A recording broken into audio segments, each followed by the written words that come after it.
back to Game On as we keep things moving along, and as promised, look at the southern tip of the continent known as the COSAFA region, of course, which has had plenty of reason for joy with a success in the women's game and the men's game, not only in the club sections but also on the international stage as well. And so I guess it's safe to say we should all take our hats off to the team out at COSAFA, and also congratulate the COSAFA Executive Director, Destombes, who joins us here on Game On. Sue, thank you so much for your time, and you should be proud of the work you've put in over the years and the results that are coming out of it.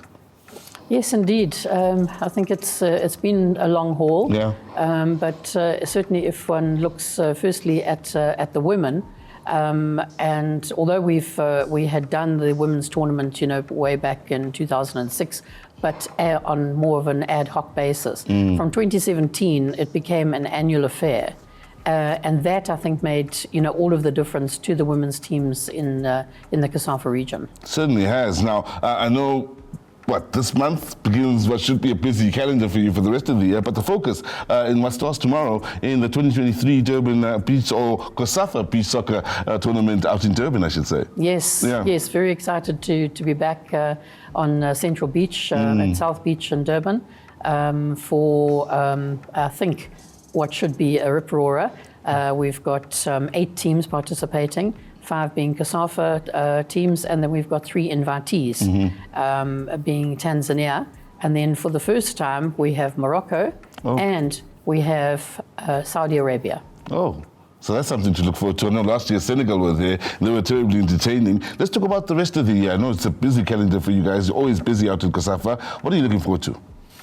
We've got a whole host from the senior men that we're planning for June. Under 20 women, which is making a comeback, after 2 to 3 years.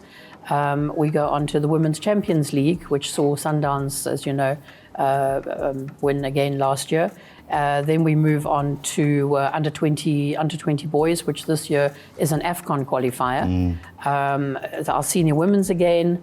The schools, the very, very exciting schools tournament, and then we'll finish off the year with the under-17 girls and under-17 boys, which again is an AFCON qualifier. Now, I've had the privilege of working with you and the COSAFA team over the years in various tournaments as a commentator, but I know there's so much that goes on behind the scenes that many aren't aware of, such as the clinics for coaches and medical departments and future, let's say, media people that are interested, that are currently students. Talk to us more about that and what happens behind the scenes at COSAFA.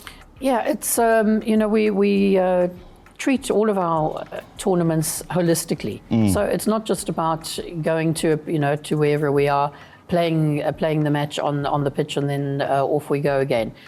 We like to give back to the communities that are hosting us with, as you've said, coaching courses, D license, C license courses, administration and management courses, grassroots little festivals.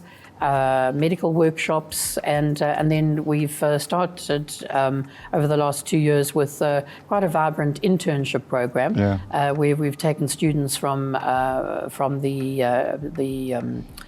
technology, the colleges, and have had them shadowing our production team, our media team.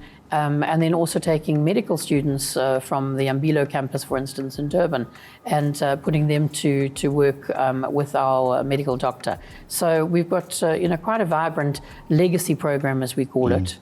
And then this year we're doing a whole lot more, in terms of capacity building for all of our member associations, from emergency medical.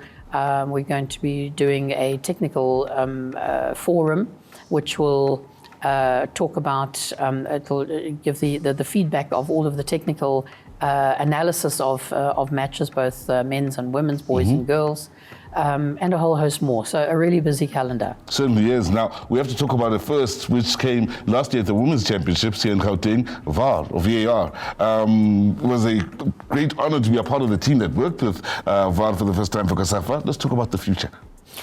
Well, that indeed was a groundbreaker. I think we're the first zone to have embarked on a fully fledged training program. So we brought in all of our female referees with a couple of imports who were already trained on the VAR, just to be able to kind of embellish and take us into the live, because we did a 5-day training course before, and we ended up with the semi-finals and the finals of the Women's Championship with live VAR, which is a first. Yeah. But even more exciting is that CAF had told us last year that they were purchasing VAR equipment for all of the zones, and ours has arrived. It's arrived in Johannesburg. We're really, really excited because we've got a big rollout plan for the VAR training.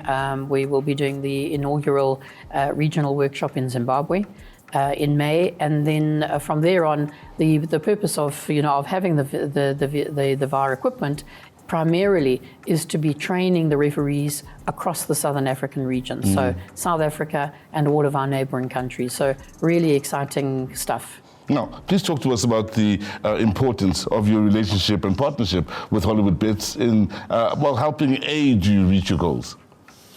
Well, our partnership began in 2019 with the senior men, and then of course we had that little lapse called COVID. But we're delighted to entice Hollywood Bets back, and it's got sort of progressively better over the years, with having started with one tournament, and now they're our partner for the senior men, the Women's Champions League, and the senior women's, as well as beach. So really important to have long-standing partnerships and partners who leverage on their investment.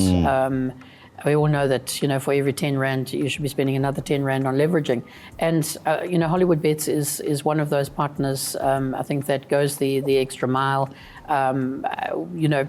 Really shows its intention and its excitement about being at whichever tournament and painting the place purple. Well, we hope your relationship with Hollywood Bets continues to move in the right direction. We, of course, are thankful to the work you and your team are putting in helping the game in Southern Africa and the COSAFA region, of course, move in great strides, which we've seen over the years. Thank you so much for your time, Sue, and the best of luck going forward in the future. Thank you. Thank you to you, and thank you to our partners, Hollywood Bets. Yep. There you have it. That's Sue Destombes then, and things looking mighty good for the COSAFA region when you consider what's been happening in the women's game, the recently held Africa Cup of Nations as well on the men's side, and we hope things continue to get better, of course, with the work being put in behind the scenes in the COSAFA region. So, from myself, Sizwe Mabena, and the rest of the Game On team, it's time to say sayonara until next week, and the best way to do so is to go click, click, bang.